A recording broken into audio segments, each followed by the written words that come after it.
ರಾಜ್ಯ ಬಜೆಟ್ಗೆ ಸಂಬಂಧಿಸಿ ಉಡುಪಿ ಚಿಕ್ಕಮಗಳೂರು ಸಂಸದ ಕೋಟಾ ಶ್ರೀನಿವಾಸ್ ಪೂಜಾರಿ ಪ್ರತಿಕ್ರಿಯೆಯನ್ನು ನೀಡಿದ್ದಾರೆ.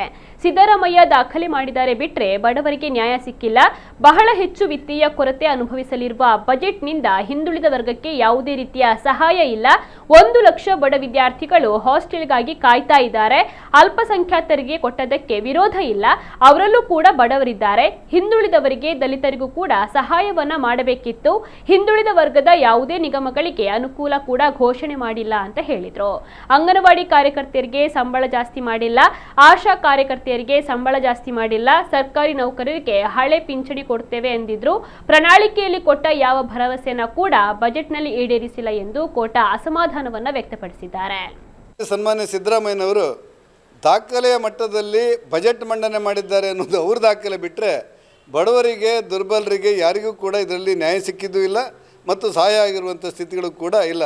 ಒಟ್ಟಾರೆ ಈ ಅತ್ಯಂತ ಪರಿಪೂರ್ಣವಾದಂಥ, ಅತ್ಯಂತ ಭಾಳ ಹೆಚ್ಚು ವಿತ್ತೀಯ ಕೊರತೆಯನ್ನು ಅನುಭವಿಸುವಂಥ ಒಂದು ಬಜೆಟ್ ಆಗಿ ಇದು ತೋರುತ್ತೆ. ಹಿಂದುಳಿದ ವರ್ಗದವರಿಗೇನೋ ಸಹಾಯ ಮಾಡಿದರೆ ಕೇಳಿದರೆ, ಕರ್ನಾಟಕ ರಾಜ್ಯದಲ್ಲಿ 1 ಲಕ್ಷಕ್ಕೂ ಮಿಕ್ಕಿ ಹಾಸ್ಟೆಲಿಗೋಸ್ಕರ ಕಾಯ್ತಿರುವಂಥ ಬಡ ವಿದ್ಯಾರ್ಥಿಗಳು ಹಿಂದುಳಿದ ವರ್ಗದ ಇಲಾಖೆಯಲ್ಲಿ ಇದ್ದಾರೆ. ಅವ್ರು ಯಾರಿಗೂ ಕೂಡ ಒಂದು ಹಾಸ್ಟೆಲ್ ಕೊಡುವಂಥ ವ್ಯವಸ್ಥೆಯನ್ನು ಮಾಡಿಲ್ಲ. ಅದರ ಬದಲಾಗಿ ನೀವು ಅಲ್ಪಸಂಖ್ಯಾತರಿಗೆ ಕೊಟ್ಟದ್ದನ್ನು ನಾನೇನು ದೂರೋದಿಲ್ಲ, ಯಾಕಂದರೆ ಅಲ್ಲೂ ಕೂಡ ಬಡವರಿರ್ತಾರೆ, ಕಷ್ಟದಲ್ಲಿದ್ದಾರೆ. ಅದೇ ಪ್ರಮಾಣದಲ್ಲಿ ಹಿಂದುಳಿದ ವರ್ಗದವರಿಗೆ, ದಲಿತರಿಗೂ ಕೂಡ ಸಹಾಯ ಮಾಡಬೇಕಿತ್ತು ಅನ್ನೋದು ನನ್ನ ಯೋಚನೆ. ದುರಾದೃಷ್ಟಕ್ಕೆ ಹಿಂದುಳಿದ ವರ್ಗದ ಯಾವುದೇ ನಿಗಮಗಳಿಗೆ ಘೋಷಣೆ ಮಾಡಿದ್ದು ಕೂಡ ಕಂಡು ಬರ್ತಾ ಇಲ್ಲ. ಹಿಂದುಳಿದ ವರ್ಗದ ವಿದ್ಯಾರ್ಥಿಗಳಿಗೆ ಕೂಡ ಏನೂ ಸಹಾಯ ಇದರಿಂದ ಆಗಿಲ್ಲ ಅನ್ನೋದು ಮೇಲ್ನೋಟಕ್ಕೆ ಹಿಂದುಳಿದ ವರ್ಗವನ್ನು ಸಂಪೂರ್ಣವಾಗಿ ನಿರ್ಲಕ್ಷ್ಯ ಮಾಡೋದು ಬಜೆಟಲ್ಲಿ ಕಂಡುಬರುತ್ತೆ. ಒಟ್ಟಾರೆ ಇಡೀ ಪರಿಶಿಷ್ಟ ಪರಿಶಿಷ್ಟ ಪಂಗಡದ ಮೂಲಭೂತ ಸೌಕರ್ಯಕ್ಕೆ ಕೊಡಬೇಕಾದಂಥ ಹಣವನ್ನು ಗ್ಯಾರಂಟಿಗೆ ಉಪಯೋಗಿಸುವಂಥ ಕೆಟ್ಟ ಪರಂಪರೆಗೆ ಸಿದ್ದರಾಮಯ್ಯನವರ ಸರ್ಕಾರ ಇಳಿದುಬಿಟ್ಟಿದೆ. ಸರ್ಕಾರಿ ನೌಕರರಿಗೆ ಅವರ ಹಳೆ ಪಿಂಚಣಿಯನ್ನು ಕೊಡ್ತೇವೆ, ಹೊಸ ಪಿಂಚಣಿಯನ್ನು ನಾವು ತೆಗಿತೇವೆ ಅಂತೇಳಿ ಭರವಸೆ ಕೊಟ್ಟರು.